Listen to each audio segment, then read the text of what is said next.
प्रवासी के हमारे प्रणाम। पेज फ्रॉम मिथिला में सबके स्वागत है। तो उठ गए हम, चलो अब फ्रेश हो। 2 दिन से हम ब्लॉग नहीं बना पाए रहा हूँ क्योंकि बहुत ज़्यादा मतलब बिजी रहा। आज से हमारे ब्लॉग फिर कंटिन्यू रहा। आए छे मंगल, तो पहले चलो स्नान कऽ आबै छी, तब जेबै नाश्ता करऽ।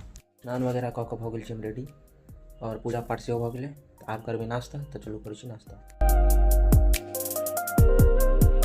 ना मतलब 12-1 बजे के आसपास खा लेने रहूँ, कनिक बिजी रही है ताहि दुआरे नहीं देखा पेलहुँ। तो अखन तो एलहुँ हैं मतलब घर, तो फिर जाइके छै मंदिर, किएकि आइ छै मंगल। तो चलू आबै छी बजरंगबली मंदिर से। हम सब आबि गेल छी मंदिर।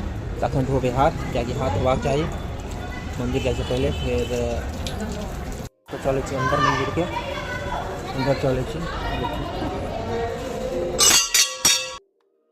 फिर से हम सब आबि गेल छी और खाना सेहो खा लेलहुँ रात वाला। तो चलू अब यहाँ के साथ ब्लॉग के कर रहल छी खत्म। तो लाइक करू, सब्सक्राइब करू और शेयर करू और कमेंट जरूर करू कि ब्लॉग केहन आबि रहल है। तो यहाँ के साथ गुड नाइट।